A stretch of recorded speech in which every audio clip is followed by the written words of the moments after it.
Learn about regulation of respiration. Respiration is regulated by voluntary control and involuntary control. Voluntary mechanism from the cerebral cortex and involuntary control. Involuntary control is from nervous control and chemical control. So in nervous control, respiratory centers are present. And in chemical, this is chemoreceptors are present. Chemoreceptor, today we will learn in detail about the chemoreceptors. These chemoreceptors are of two types. This is central and peripheral. Central is also called medullary center, medullary chemoreceptors, and peripheral receptors, chemoreceptors are of two types, carotid and aortic body. Position of these bodies, this is arch of aorta, from arch of aorta on right side,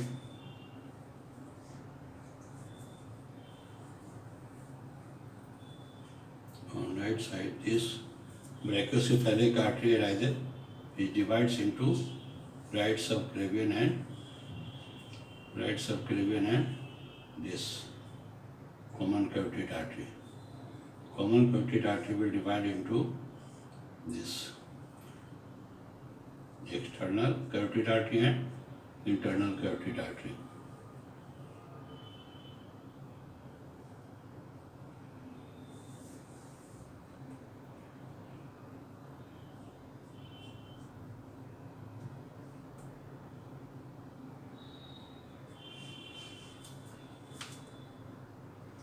On the left side, common carotid artery rises directly from arch of aorta. This is left subclavian artery. Arch of aorta, like that, on the right side divides into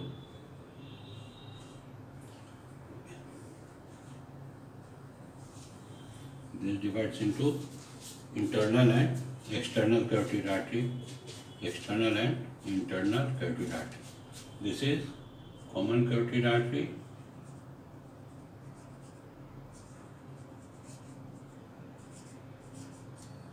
And external carotid artery, then this is internal carotid artery. This carotid body is present here at the bifurcation of the common carotid artery. It is present in the adventitial tissue of the heart.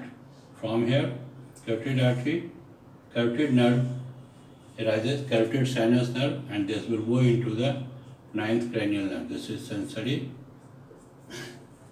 of this ninth cranial nerve. This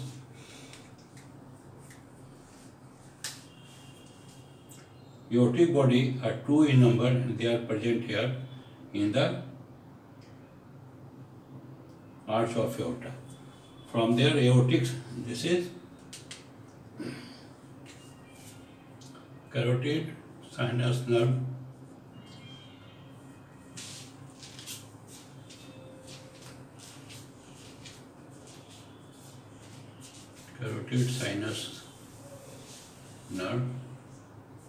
this and the carotid sinus nerve, and from here this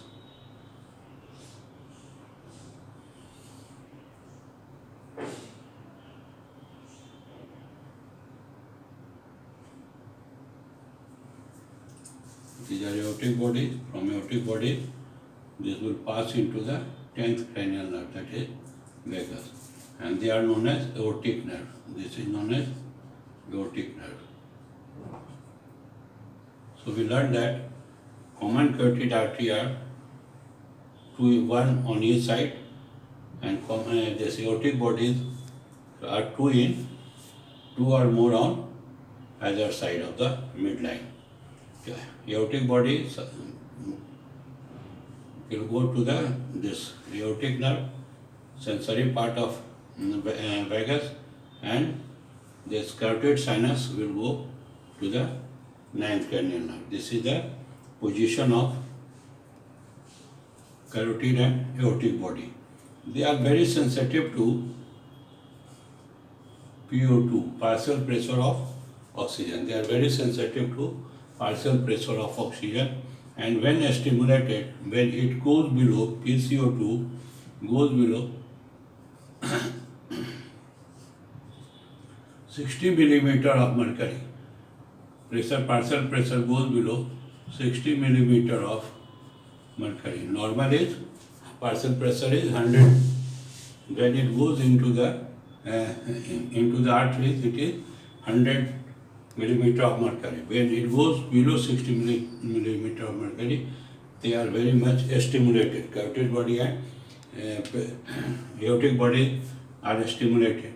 When stimulated, this carotid body will cause hyperventilation, that is, and rate increases.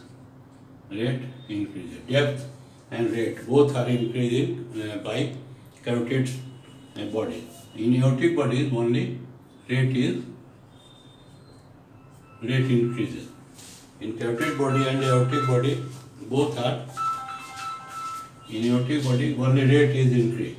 But in case where carotid body is not working or not present, then this aortic body will also cause increase in depth and rate of respiration. This is about the carotid body. Although they are sensitive to PCO2 and hydrogen ion concentration, but more is from the partial pressure of this oxygen. And then central is present into the medulla oblongata, near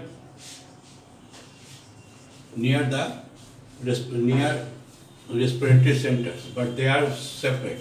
They are not that central medullary centers. It is present in the medulla oblongata and is also known as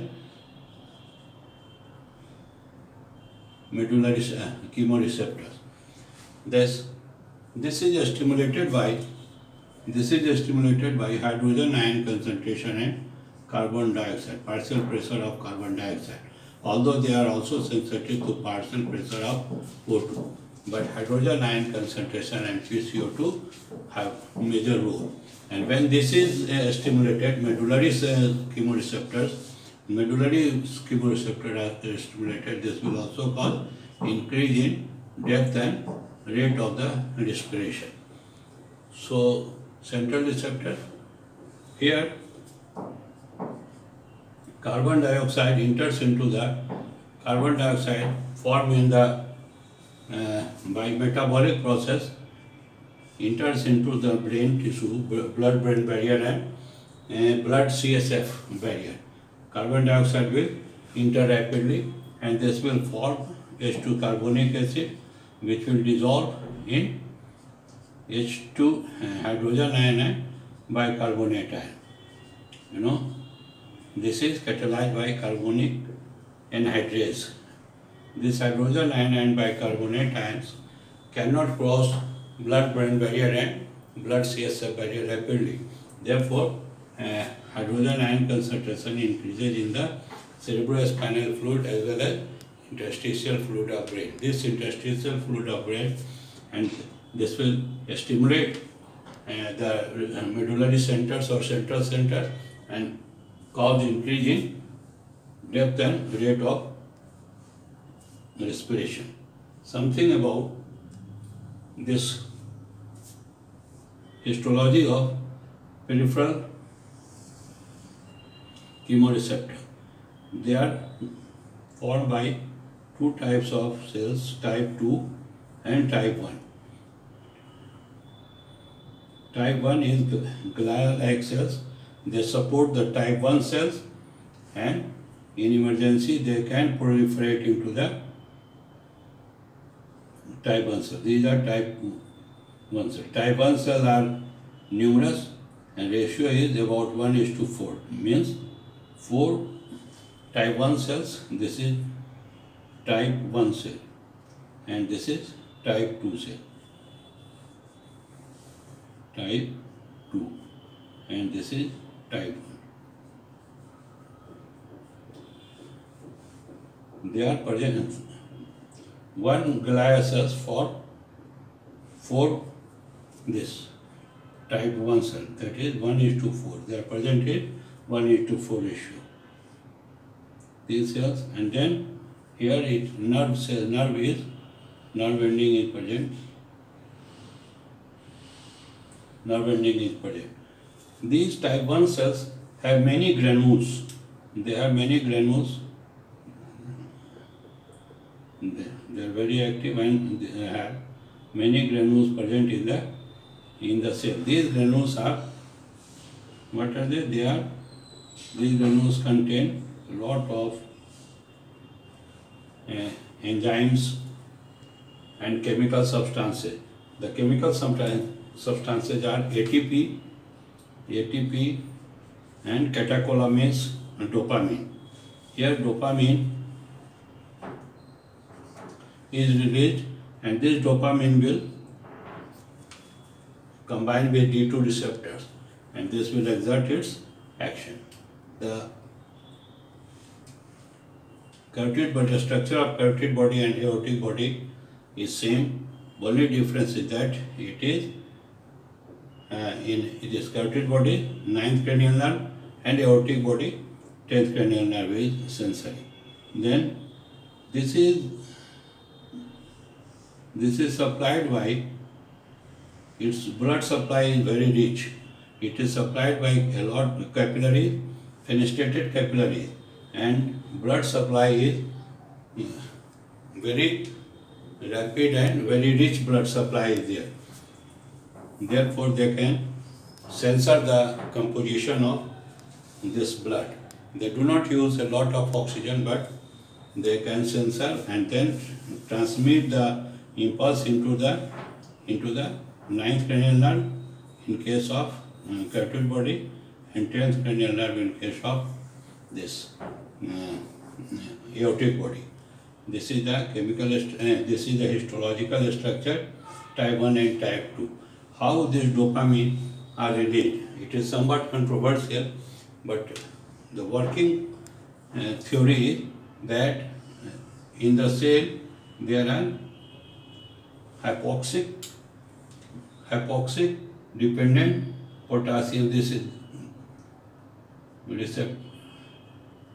This is hypoxic dependent, and when hypoxia occurs, the potassium will come out, and from another channel calcium will enter into the cell. Calcium will enter, potassium will come out, and this calcium will release this dopamine into the near the nerve ending, and then they will, here it is, dopamine is released due to this calcium ion, entry of calcium ion and exit of sodium ions. Will call increase release of dopamine from the cell, and this dopamine will transmit the impulse to the concerned nerve. So this is about these chemoreceptors and where they are present and how they influence this respiration. This will go into the respiratory center, and from respiratory center they will stimulate the respiration. Okay, thank you. In next class we will learn about nervous control of respiration.